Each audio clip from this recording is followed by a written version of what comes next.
You need those wins, because otherwise you are going to be eliminated without even a chance of making it into the knockout stage. Yeah, exactly. In a single round robin format, if you don't win a game, there's no way you move on because another team in your group definitely will. So these teams fighting for it right here. And I think for LGD in particular, they came in yesterday and things didn't work out exactly for them. They played a composition with a lot of strong winning lanes. You see they banned away the Lucian, Xie was on it, and had a good performance in the laning phase, but they weren't able to convert it into much else. They went for a lot of these team fights where they overforced, and that was a problem for them, which they have been pretty good at in the LPL regular season. They really have, and I think you do have to give them, that game grace. We've said it when we were talking about Mad Lions against INTZ. We're like, we'll give them a game's grace. Team Liquid came on. They actually played really well in their first game, but getting some nerves, getting settled onto the stage is not a surprise at all. So today, what I want to see from LGD is more of that proactivity from Peanut in the early game, more laning dominance, and then stronger team fights as the game goes on. Yeah, and I know LGD fans are going to be asking for that as well. But turning it over to Rainbow 7, this team, one of the things that when I was watching their games in the regular season, what worked so well for them was Jose Diodo on these champions that could influence the early game. And often they would heavily prioritize mid lane and jungle picks. Very strong early 2v2. Lee Sin plus Zoe or Lee Sin plus Syndra, these types of things. And as the meta has evolved and we see a lot more of these farming jungle picks, that's something that isn't really showing for them here. But I think against a team that is considered so dominant in the team fights and against stronger international competition, Rainbow 7 may need to look back to some of the comfort and some of the things that worked so well for them in the past. Jose Diodo got the most improved player of the split and MVP of all 3 playoff rounds. So if you're looking for anyone on Rainbow 7 to step up and carry, Jose Diodo has to be that guy. Now, Lily has been let through here, and so far 100% pick ban. Actually looks like LGD may have missed a ban as well. We get that confirmed because that is looking wild right there, leaving it open. It will be the Twisted Fate for Xie, big pick for him, and something that he has looked very, very good on roaming around the map. One of the pieces that worked so well for LGD with their early game impact was Peanut going top, going bot, and Xie following behind him. So on the Twisted Fate, this gives you the ability to either gank or dive side lanes, and pairing it with a strong jungler too for Peanut, I'm thinking maybe a Nidalee for him could be really good for him.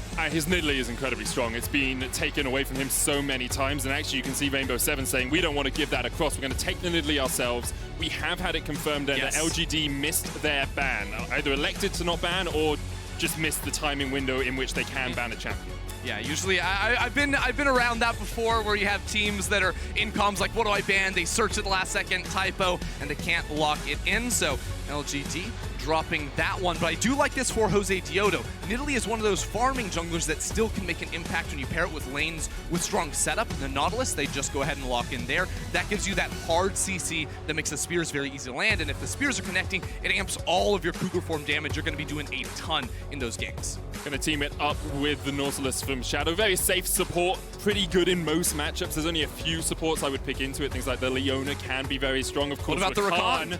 Can also, like in the lane, bit difficult, but his ability to get on that backline alongside the Twitch. Like people are already saying, whichever AD carry wins Worlds, Twitch is the skin. We're gonna have an Imp skin and we're gonna have a who knows skin. Look, I'm all about the Twitch coming back into meta. I also like picking this bot lane against Leza and Shadow. They played this and weren't able to take it to a win yesterday in their game. So now having a shot, and when you combined a Twitch plus a Twisted Fate, again, your gank potential, your ability to spring out on your opponents is very, very powerful. As you said, we did see Leza and Shadow bring it out earlier today. I know it feels like yesterday sometimes, and the days are getting longer. We have 7 games today, trying to get them all in as play-ins looks to start wrapping up, in all honesty, like at least the group stage. We're getting through these games at a rapier pace. Now, we have seen the Ezreal locked in here. For Leza, very safe AD carry, team it up with a good support, you can do a lot of damage, and if you lock down the Twitch, you can do a huge amount of work in that lane. Yeah, now I'm wondering if Rainbow 7 really want to try and get Shadow out of this bottom lane. You know, play around mid lane alone has been a very strong player for this team so far this year, and if they give him a strong champion that can work up against this Twisted Fate, you have the roaming of a Nautilus. Ezreal can perform very well on his own to stay a little bit safe down there. That can set them up to play through mid lane first and then attack the rest of the map, which is quite frankly a really good strategy against a TF. It really is, because you can shut the TF down, you can stop him roaming, you can see LGD saying, okay, we'll get rid of the Gallia, we're not going to let you counter roam whenever the Twisted Fate leaves the lane. but you could just look at focusing mid. Quinn being removed here by Rainbow 7. A little bit see a Renekton pick on the horizon. Yeah, I mean, Renekton is kind of the pick that you want here. And also, like, what I do like about Renekton is his ability to slice and dice, flash, and then immediately stun. And LGD are saying exactly the same thing. They're like, we don't want someone that can just lock down our AD carry immediately in the start of a fight. We're going to get rid of that Renekton. It is interesting seeing that banned away, because it tells me that Rainbow 7 would have liked to look for their top laner here, even seeing the Twist Fate really saving some time for Alone in this trap. And Ase hasn't necessarily been the most stable player for this team, I think. It's going to be something Rainbow 7 have to work with and make sure he can stay alive. So now, saving that counter pick for him, getting the Orianna around mid lane, they can at least make sure he is set up for success in the draft, which is not something they always do. It's just so difficult, though, to lane into Langxing. Like, he is a very strong top laner. I'll say earlier today we saw the die TP and die play, which is not something you ever want as a top laner when he was playing the Sion. So he's really going to have to step up his game in this matchup.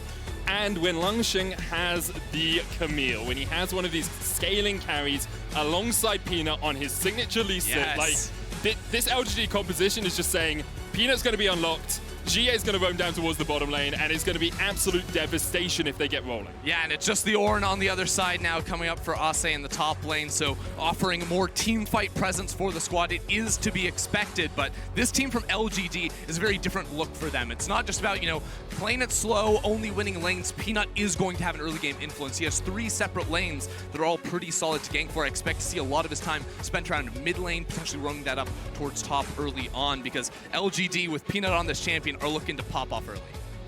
And it's what Peanut has done so well for them throughout the course of the LPL. Rainbow 7, on the other hand, they have tools. You've got the Nidalee, who can do a huge amount of burst damage. You have the Ornn alongside the Orianna for that team fight threat, that zone control in team fights. And Ezreal is an AD carry that, when played well, can match up with any AD carry in the late game. Like, we always talk about him as, if you can get on the Ezreal, you can win the fight. Sure. But Ezreal is so slippy, with a Nautilus protecting you, with an Ornn protecting you, with an Orianna protecting you. It's going to be very hard to lock down this champ. Yeah, you definitely have to keep your eyes out for him. But both teams have been struggling a little bit in the team fights from what we've seen. You know, LGD over-forcing a lot in yesterday's game. Yeah. I want to see a little bit of a restraint when it comes to those 5v5s, especially against all these great team fight tools. The Orianna ball, the Ornn on the other side is what Rainbow 7 is going to be trying to use up against them. But as far as early game goes, I think all our eyes do need to be on these junglers. And for Rainbow 7, can they get Shadow out of this bottom lane to attack around mid? Both the supports known for roaming around, Mark especially, but I just want to remind people of how important this game is for both teams. LGD have played 1, lost 1. They lost to PSG yesterday. Rainbow 7 played 2, lost 2, losing to PSG and V3. They only have LGD and Unicorns of Love left to play in the group stages, and they have to find a win from somewhere, because every other team in that group, apart from LGD, have got wins. So you can't hope, if you're Rainbow 7, that LGD just don't manage to win a single game in the play-in stages. You have to take your fate in your own hands, because otherwise you're going home before knockout. Yeah, you have to perform right from the start. Otherwise, there's no fallback pattern. There's no safety net. You know, it's 4 games, and you got to come out on top of those. Make sure you're not at the bottom. So these 2 teams competing today, LGD need to bounce back. Fans, I mean, the doubts are already starting to seep into people's minds about this team and about their past performances at the World Championship, but I think they have a lot of excellent tools to attack with in this game. Also have a lot of players with experience on the world stage. Yes. Like, when you have guys who have played, got to the finals, won the World Championship, won MSIs, like, these guys know what it's about to lose a game and come back, and when they have this little bit of a break between day 1 and day 2 to reset, my expectation is LGD come out swinging today. Yeah, and I don't know if you guys remember some of the last times we've seen Peanut on the international stage, and a little bit of Peanut Lee Sin, but I believe it was a Peanut Lee Sin for SKT at MSI 2017 against the Gigabyte Marines, where he got almost 20 kills on the champion. That was a fun game. I had the pleasure of standing behind him on stage, watching, you know, the POV from him and the absolute terror he inflicted in that game, and now has the same champion to try and replicate it today. We talk about Peanut so often, his early ability to get his team ahead, to get himself ahead, and teaming up with Xie, who's running the Unsealed Spellbook in this game, will just allow them so much freedom. Like, what I'd love to see is Peanut and Xie looking for those skirmishes, switching over to that Ghost, switching over to that Ignite, get some combat summoners on your Twisted Fate, and you can get influence from the mid lane before you even get level 6. Yeah, you'll note Alone just rocking the cleanse on the other side. You do need to be defensive against this setup. The CC from Rakan too with those roams toward mid. Because while in draft you're saying Shadow can roam mid, Mark is the guy that doesn't play bot lane. He plays second jungle. You know, the man is always out of his lane teaming up with Peanut to make plays around the map. I actually watched one of Mark's games in the regional qualifiers that they had. He left lane at minute 3 at level 3. Okay. Came back to lane at minute 10 at level 3.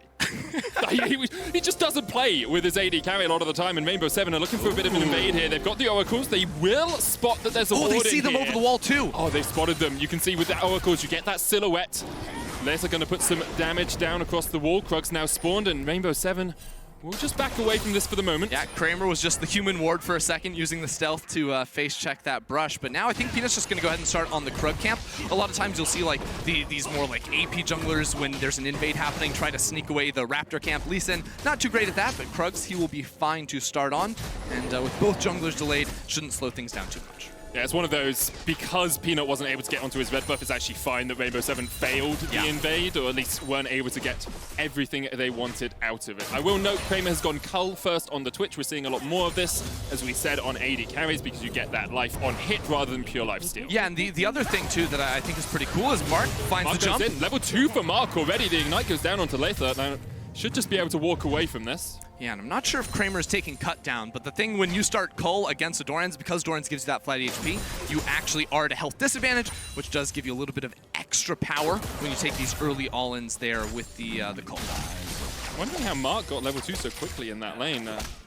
So one of those small things that can really change a laning phase, especially as Rakan, because you have the opportunity to jump in and get that first knock-up when your enemy doesn't have mobility spell. Well, I do believe there was a ward that LGD killed, one of the ones that Rainbow 7 placed down on the invade, the zombie ward, I think.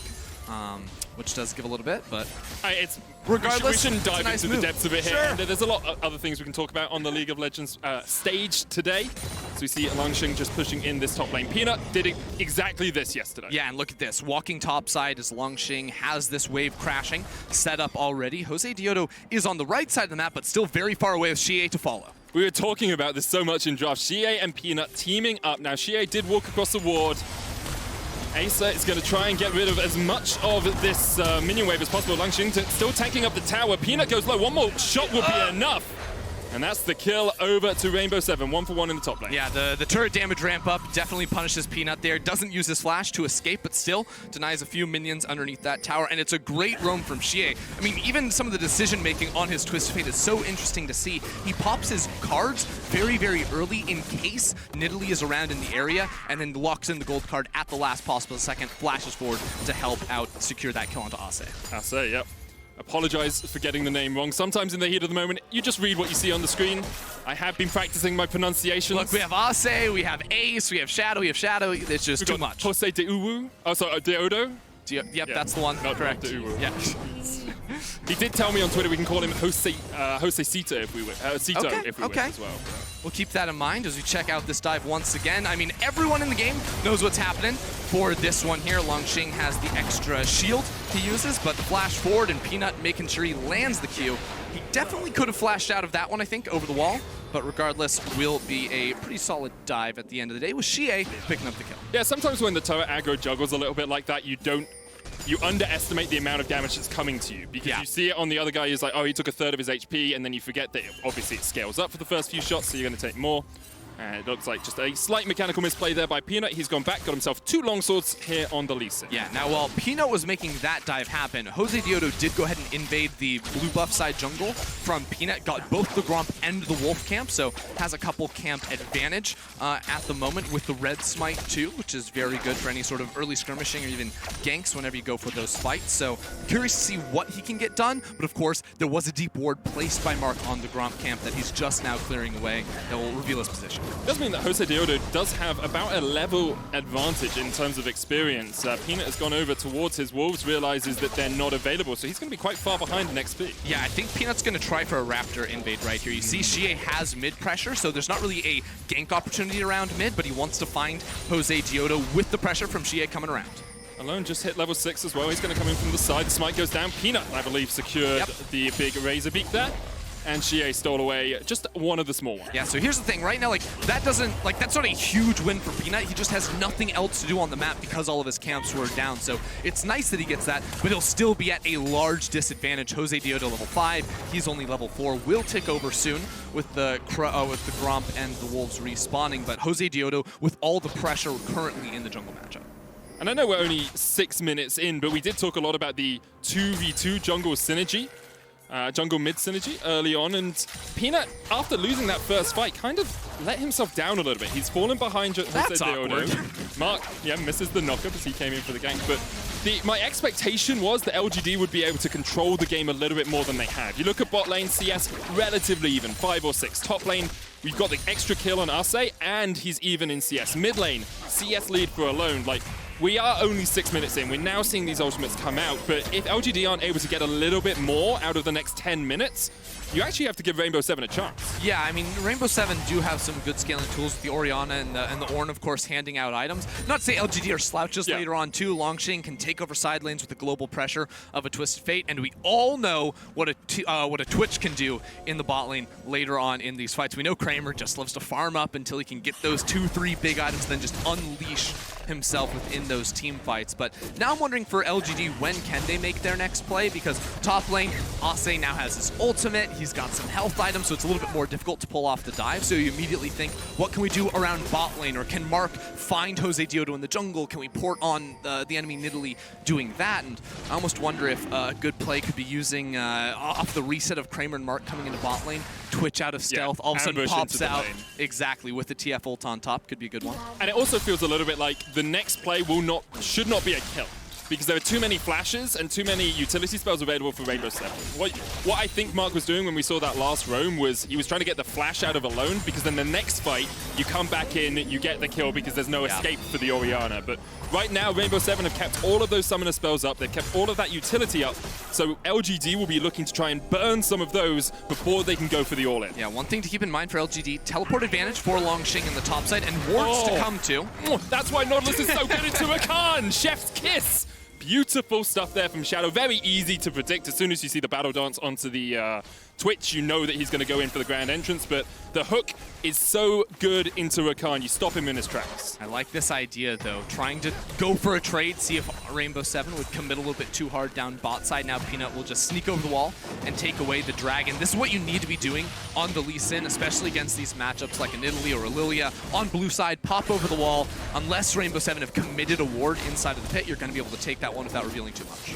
So as you say, Peanut not really on vision here, but I wonder if Jose Deodo is actually going to go for the blue invade. You saw Alone shadowing up towards that top side. They know the blue's up, and now that they know Peanut's on the bottom side of the map, I'd love to see that invade. You're a level up still, perhaps you can snowball that advantage. Yeah, instead it looks like Jose Deodo with the Rift Herald spawning is going to want to go ahead and take that one. Of course, coming off of this play, if Lee Sin is actually revealed bot side, he gets so much off of it, because then it's 3 camps top, and Peanut is coming around with the ulti. The Destiny coming down, Xie's looking for the fight here. Stun card lands, there's the Dragon's Rage, and there's first blood to LGD. Yeah, good stuff right there. Kramer a little bit sad. He's like, wait a second, where's my assist, guys? I'm the AD carry, but they're going to get a lot of plates down bot side, and it should be a overall gold win for LGD, with Jose Deodo gaining a little bit more in this jungle matchup continually. It's the same thing we're seeing from LGD, where Peanut goes for the ganks, helps his team get ahead, but Jose Deodo building up a big EXP advantage. LGD just using that advantage to try and get some plates in the bottom lane. They've got 2 of them. Xie is going to walk back towards mid. Of course, Destiny was used in the last fight. He's got to teleport about halfway off its cooldown. And the question actually becomes for Rainbow 7, how much of the advantage on Jose Deodo can you translate into the other lanes? Right now, Stun Card's going to come out. He flashes, Peanut still on the chase with the Sonic Wave. Doesn't have the ult. There's a Shockwave available here for Alone. Peanut tries to flash over it.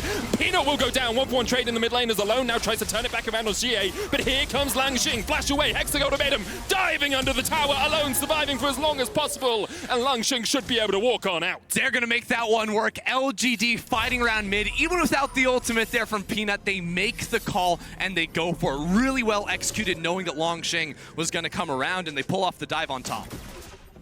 The roam from Langxing just perfectly timed, and you could see, like, Rainbow 7, you can see how that play works for them, right? Yes. It's those minuscule moments that just change the play around, and that's tends to be what we see from LPL teams. They say, hey, we'll take the skill check, we'll take the mechanical outplay and see if we can just beat you that a little bit more. Yeah, Peanut has the red smite and the red buff here, so does so much damage. And watch the flash on the Shockwave. Really nicely done. The heal from Jose Diodo without AP items, not doing too much. And Langxing waits even until Alone commits a little bit with a step forward, underestimates his damage, or overestimates it just a little bit, and has to use the flash. But this is what we want to see from LGD, and this is like the Peanut we want to see. He's been a part of all 6 kills in the game. Yeah. He's had the 2 deaths, he's gotten the 4 kills he's been in, and working with Xie to make it happen too. Pretty sure he'd prefer not to have the 2 deaths, but But you know what? He's making it happen. Doing things on the map. We saw flashes traded in the bottom lane. Kramer flashed away from Shadow, who was flashing in with a hook.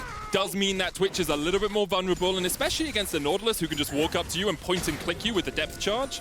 It can mean that if you overstep just that little bit, you are caught out on the Twitch. You can see Jose Diodo realizing we can shadow this bot lane. We can look to make a play down here, because at the moment the other portions of the map aren't working for them. Yeah, right now Xie still doesn't have the ultimate yet. He does rock the teleport, so he can get into this bottom lane, but doesn't have the wards to set up as Ase goes to the fight. He knows that Langxing doesn't have flash or Hex ultimatum. If he hit the knockup, I actually think Langxing there is dead. But now maybe we're concerned, because Peanut is coming topside, and I believe there's one ward in Tribrush that's not getting canceled out, so Ase should know what's going on, and Jose Diodo is trying to sprint up here to help out. Let's see, actually, perhaps if Peanut is... Yeah, so this is the flash for flash that you can see. Oh, but there's actually just about to be a fight on Krug Camp. We lost it on the minimap for a second here, because 3 players from R7 are roaming up. Peanut's going to get... Jumps away. Oh, great. Safeguard just over the searing charge of the Ornn, and now the chase is on.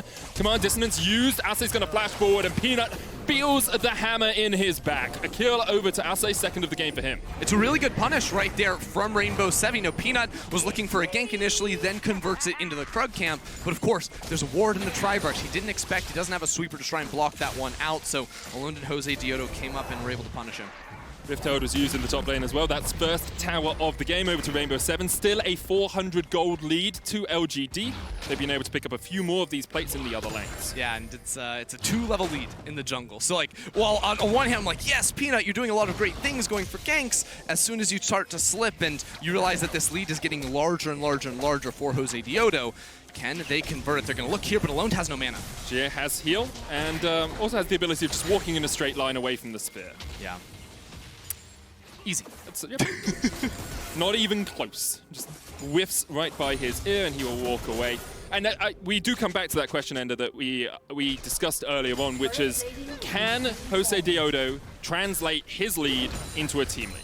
Because right now, Ase is ahead in the top lane, right? Like 2 and 1, he's got the Sunfire Cape complete. Mid lane, you have to give it to Xie. He's got 2 items, he's got Rod of Ages stacking up, he's on his way to a Lich Bane.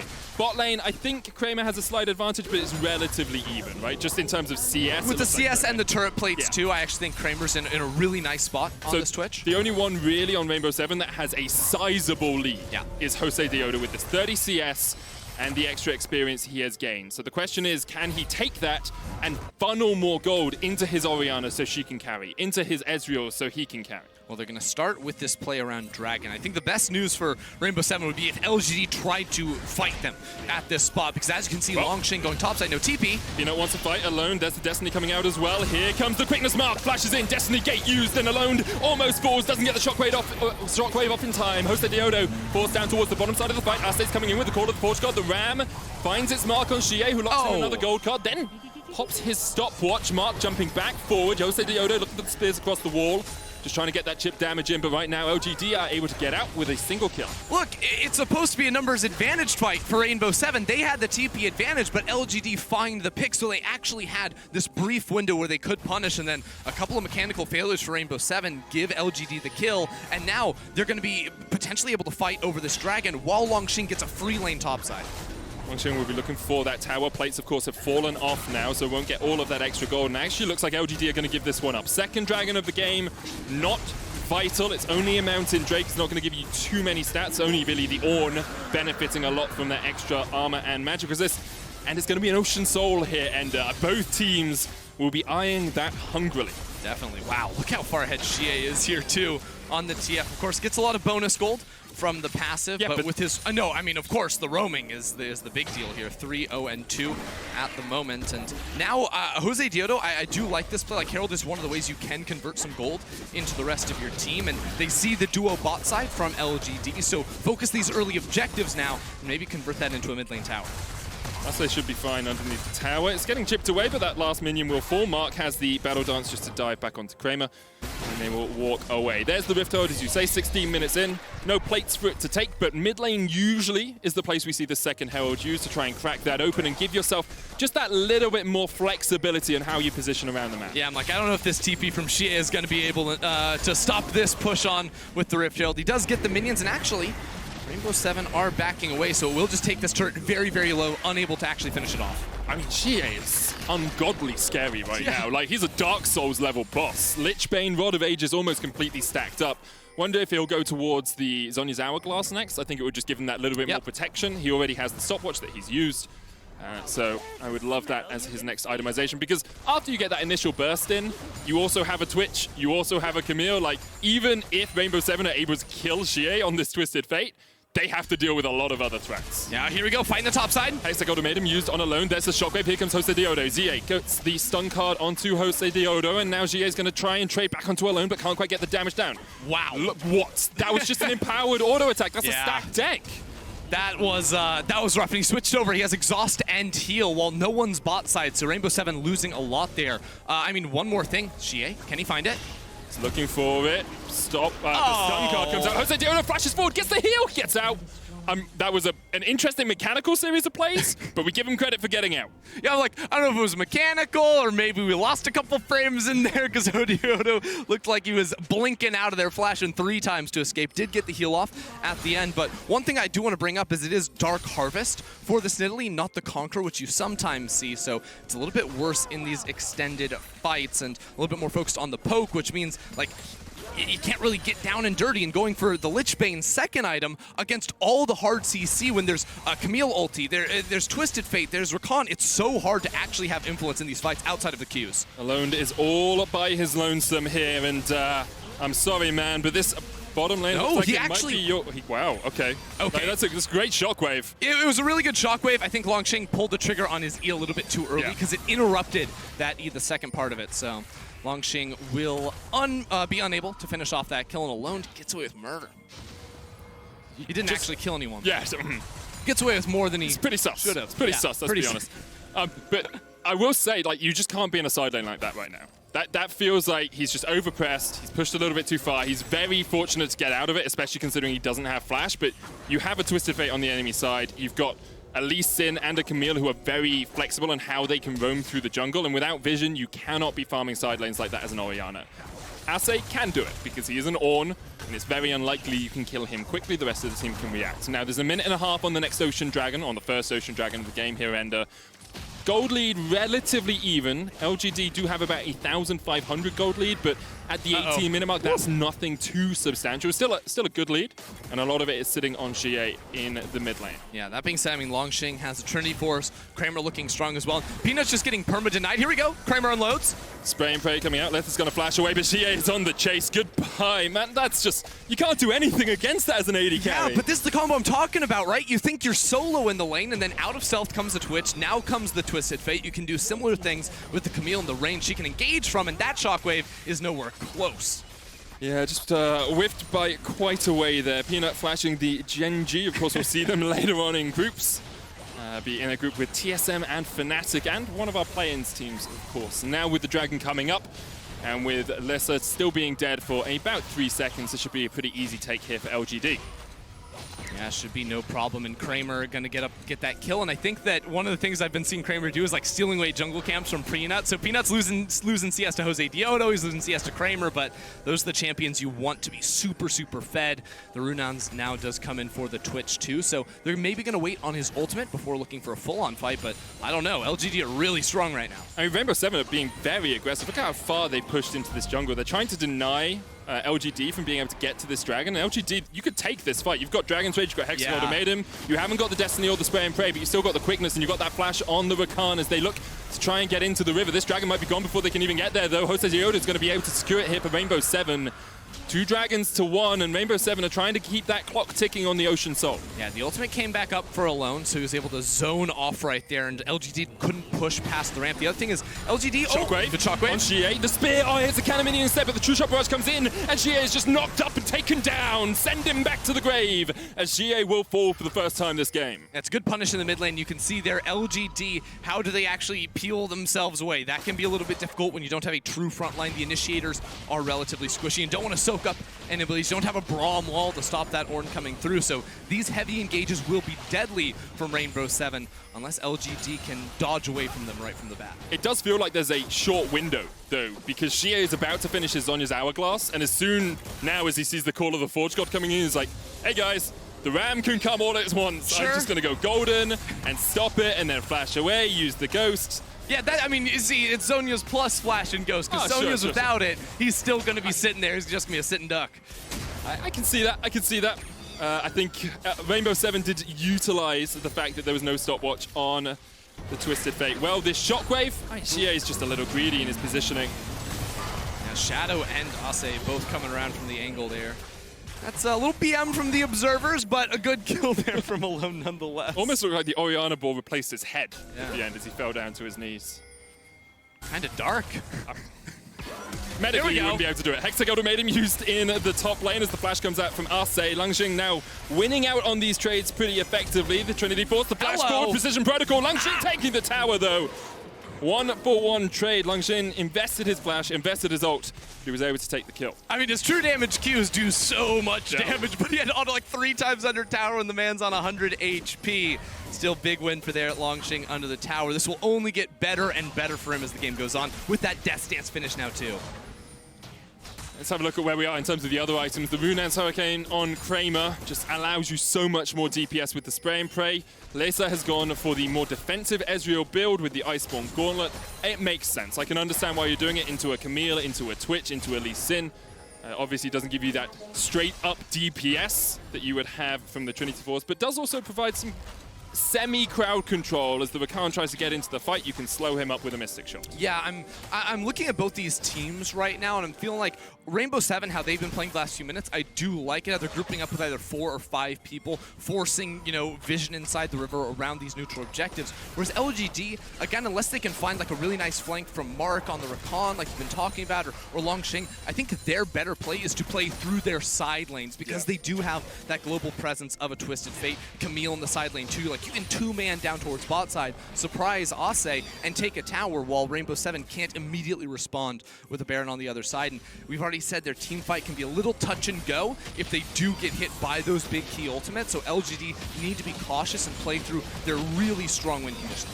Especially since they are always going to have a TP advantage. You've got TP on Xie and TP on Langxing. So you always have this extra global summoner, meaning that splitting in side lanes, pushing side lanes, pulls someone onto the wrong side of the map for Rainbow 7. Alone would be there, but only with a cleanse. Make him a lot harder for him to join a fight. Now, minute and a half on the next Ocean Dragon here. Ender, you can see Rainbow 7 trying to set up around it, but LGD are having none of it, and they're denying vision in the river. What LGD would love to find is Jose Diodo, because again, with the second item, Lich Bane here, not a lot of resistances, no Zhonyas or anything like that, so he can be burst down fairly quickly. As Kramer zeroes in on finishing off an Infinity Edge in the next couple minutes too. That'll be big for him, but I mean, LGD, the other targets are just not easy to jump onto, as Les is going for a Death Dance, and Alone has the Zhonyas very early on into the game, so all of these tools can be used to buy time for all 5 members to collapse on the area. Such a chunk of damage from one Precision Protocol. It's actually absurd there from the Camille. Death Dance complete on Langxing, as he said. You can see Alone pushed out top lane. GA is going to answer that by pushing it back in, but Alone needs to be down with his team so that they can fight over this next Ocean Dragon. Yeah, but this is probably where either Ase would go up top lane to pick up CS, or they just say, you know what, stick around here, we're going to all in around this objective. And GA can't keep pushing topside because he doesn't have perfect information on where R7 are playing. He also switched away from the teleport, so he needs to be in Destiny range. It's obviously not entirely global, although it can get you quite a way across the map.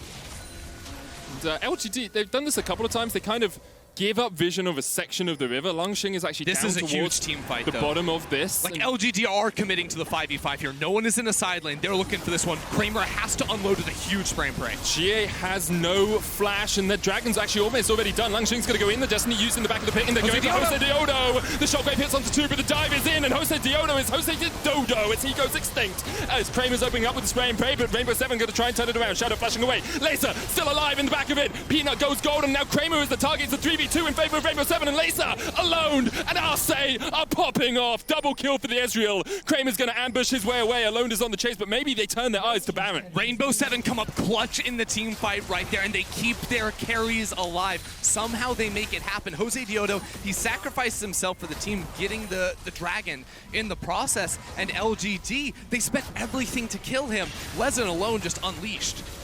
They decide against doing the Baron, but we saw yesterday LGD struggling in team fights, and here, once again, you have to give credit to Rainbow 7 because they were able to stay alive so long. I mean, part of the idea is correct. Again, you want to go on to Jose Diodo, but the difference is Alone now not going to be very threatened on the back side of things, and Kramer doesn't have the front line to let Twitch do Twitch things. It's not a together fight that he can just constantly, get those lineups of the ultimate out, and Leza with a good juke there is able to turn things around. A couple of really good jukes from Leza, actually. He steps back into the back of the pit, gets into brush, means that GA can't see him for the first auto attack. He then hits him with a Mystic Shot. Then he dives away from the Sonic Wave Resonating Strike combo from the Lee Sin. So do have to give a huge amount of credit to Leza there, surviving through the entirety of that fight. This is just, it's so good for Rainbow 7 because now they say, hey, in 3.5 minutes, that's Ocean Soul. You thought teamfighting us was hard before? Well, after it'll be even worse. So LGD, by forcing the 5v5 on the third Drake for Rainbow 7, have now, condemned themselves to forcing on the fourth. And they can't actually play that side lane strategy unless they're willing to give it up. And I'm not sure that's a viable thing to do against a team with so much engage options. They can just force on you. Death Dance now complete on Leza. You can see 3 items as well on Kramer: Infinity Edge, Blade of the Ruin King, and the Runans. Let's have a look at where we are in terms of ornaments. Ase level 15 has upgraded his own Abyssal Mask and Sunfire Cape, deciding against upgrading the Ludens so far on Alone, but has given a Frozen Fist over to Leza. So I wonder if they are just waiting for Alone to get a death cap or something, but it feels like with him going third item Void Staff, you should just be upgrading that Luden. Yeah, I think, or the Zonias could come in with the physical damage that LGD are going to be dealing. The armor would not be a wasted stat on that Orianna. But now, I mean, LGD, the awkward thing about how they're playing the map now is they are spreading out to all 3 lanes. So this setup is going to basically force them into a position where they can't make any proactive plays. If you're going to look for any sort of proactivity with a composition like this, when you are at a bit of a deficit, I mean, they're ahead in gold, but in terms of like R7's control of the map and how they've been able to force a lot of plays, it's not like LGD can just put Xie next to Langxing, because those 2 champions are the ones that can take over a side. I think something we often forget is players can't see exactly how much gold is on the board. Sure. Right? And a lot of, the mental game in a game like this is who has the momentum, who has been winning those last few fights. Like, you look at it, you say 2 towers to 3, 3 dragons to 1, equal kills, maybe slight CS discrepancies here or there, like 20 here, 20 there, but there's a 60 difference for Jose Diodo in the mid lane, in the jungle, sorry. I don't know if LGD know that they're still ahead. All right, I do like this. So I'm watching Kramer slinking into bot lane behind Langxing. I believe he's invisible right now, so wasn't spotted on those wards, but he has Infinity Edge. So he does so much damage. Team fights are not unwinnable for LGD. LGD can definitely make it happen. It just has to be Kramer coming up big time. So if they don't find a play, Alone does give respect over to any sort of potential fight from LGD. But when these neutral objectives are down before Rainbow 7 is willing to force, here we go. Shockwave going in, Langxing's gonna dive away with a hookshot wall dive. Jose Diodo still on the chase. The spear missed originally. Alone going in as well. Jose Diodo trying to get forward. The True Shot Barrage comes out, flash away from Langxing, but that is a big summoner burn for the upcoming fight. 1 minute on the Ocean Dragon. Kramer's flash will be just about off cooldown. The question is, will Longxing be able to get onto the backline without his flash in the next fight? Yeah, we'll have to go ahead and see, because I think Rainbow Seven have done a great job of playing in the lull times between dragons spawning up. They have not given opportunities to LGD to attack them in side lanes, and now finally 30 seconds before it spawns, they are grouping up. Ase is level 16, can teleport into this fight if needed. And LGD, they do have wards, but will Mark be able to find a flank position on this Rakan? It's going to be hard with a lot of the vision that Rainbow Seven have been able to set up. It feels it really comes down to the next fight, and I just want to remind you guys, like, LGD, Kramer goes in, oh no, goes in, Kramer just survives! The Nidalee can't get onto the backline quickly enough now, the jungler is down. Rainbow Seven saw their chance, saw their opportunity to splat the Rat, but the Rat fought back as he got the kill. And now Rainbow Seven, they turn their eyes towards the Ocean Drake. No Summoner Spellbook means no smite on Rainbow Seven. Peanuts looking for the flank position. They're going to try and burst it out.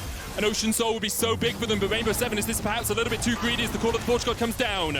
Kramer has flash. Peanuts in the back of the pit. He dives forward. The shoulder. Huge shockwave! He gets it! Lisa secures the Dragon and the Ocean Soul alongside it. Now Mark is dead. And you can see the Hexagon Maiden coming up from Longxing. But Rainbow Seven from the Liga Latino America are turning it around on the LPL's 4th seed. Kramer doing what he can, but Longxing's already fallen. Peanuts down. Xie with the stun card across the wall. Xie just about surviving. Alone forward.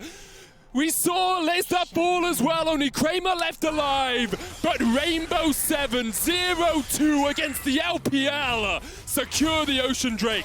There is absolutely no fear from Rainbow Seven against the LPL representatives. They lose their junglers. They're in a 4 versus 5 situation, and they say, forget that. We're going to fight the Dragon anyways. Leza gets the steal against all odds. How does it even happen here? With the shockwave burst down, it was an 801 second. A spike came in, and he figures it out somehow in the heat of the battle.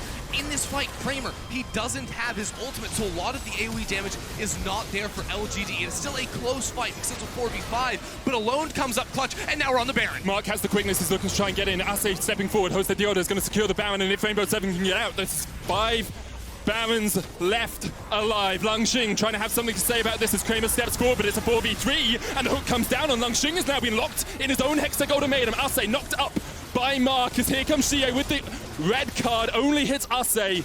And Rainbow Seven do what they should do. They do not re-engage, they back away. They have Baron, they have Ocean, and the LPL's 4th seed are looking 0-2 in this group.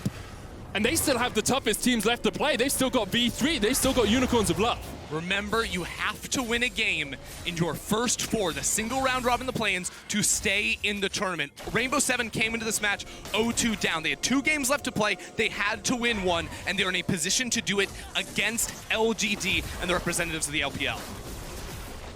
What a turnaround for Rainbow Seven. Like, I cannot express just how commanding they have been in some of these fights, their ability to turn fights on their head, their ability, as you said, Ender, to have no fear, to give no damns who they are playing against, and now they are knocking on the door of LGD. First inhibitor's gonna fall. The Baron buff remains for 1 minute 40 seconds. There's absolutely nothing LGD can do against the onslaught from Rainbow Seven inside the base.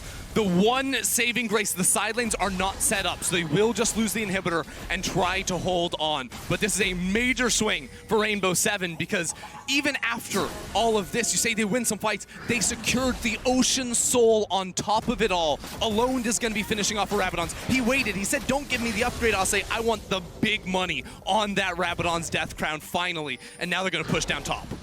Peanut and Mark are on the wrong side of the map. Rainbow Seven looking to break their second tier 2 and maybe even step forward to the inhibitor. They still have 1 minute left on this Baron. It looks like they will settle for the turret, and with it, they basically even out the gold. Like, 1,000 gold difference really doesn't matter right now. It's absolutely nothing. GA finished on Lisa. Rabadon's, you have to expect, is going to be complete on Alone as soon as he picks this wave in the bottom lane.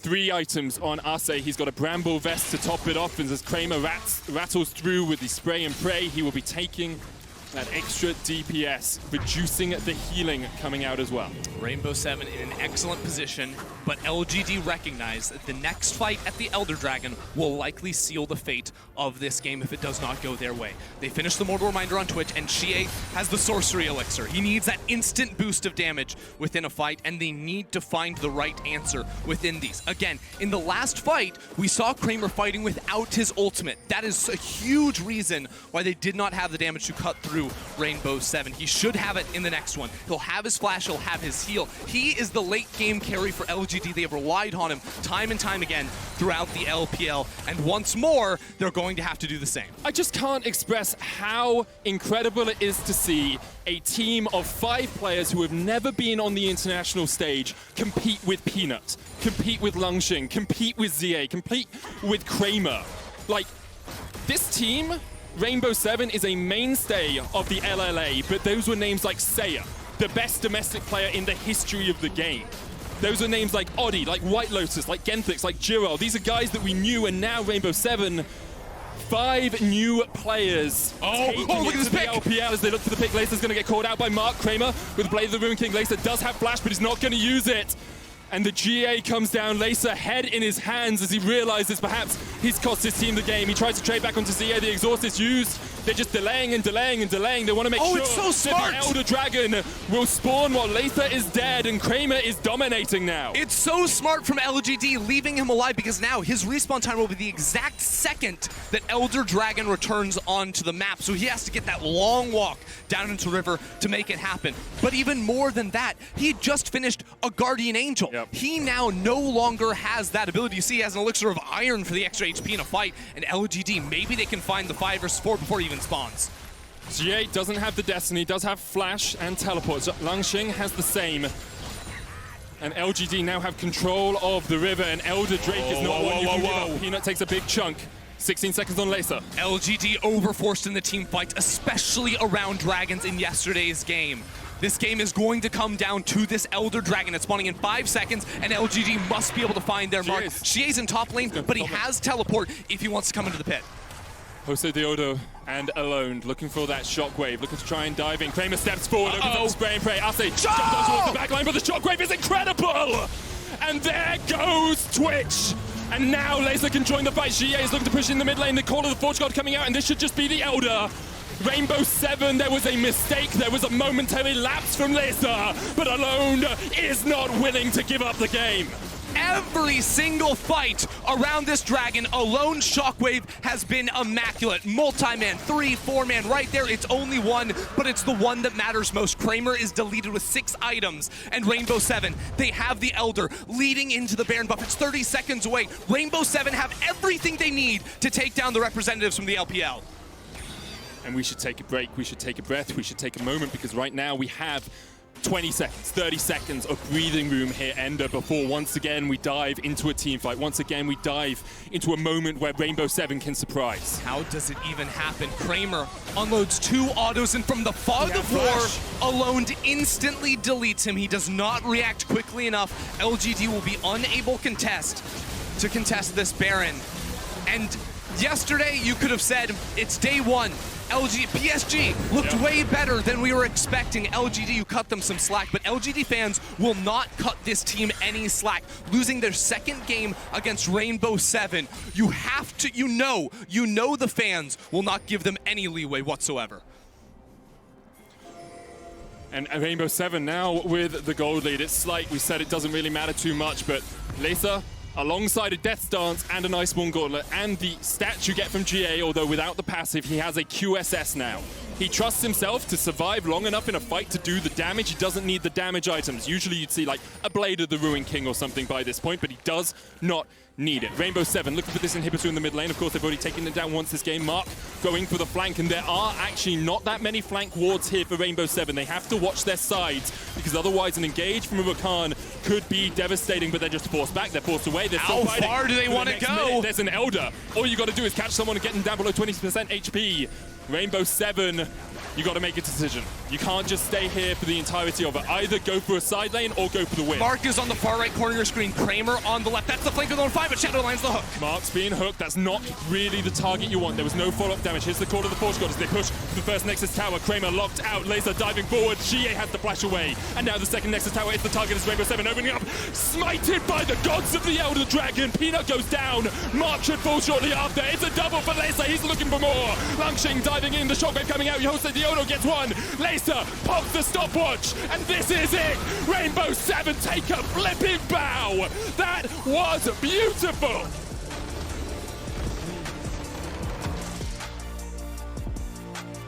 Rainbow 7. They come in 0-2. They have to get a win to even have a chance to move on, and they take down the representatives from the LPL. It's just incredible. This team in the team fights, they found their mark, something they were so strong at, and alone on his Orianna.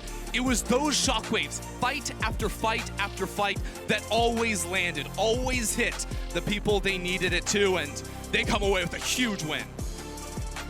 After going 0-2 down in the group, I think most of us had counted them out. I think most of us were saying it's a curtain call. It's a eulogy for Rainbow 7 at best in these last two games, but now they have given themselves the chance at LGD. I mean, there is such a weight on these guys' shoulders. They are some of the most experienced players in play-ins, and they're just not showing up. And everyone will remember, I mean, it's already happening. It happened after yesterday, LGD of 2015. They come in as huge favorites. They get knocked out in groups, and now this team in play-ins with 4 players with huge international tenure. Like, these players were supposed to be the ones to change the LGD legacy. And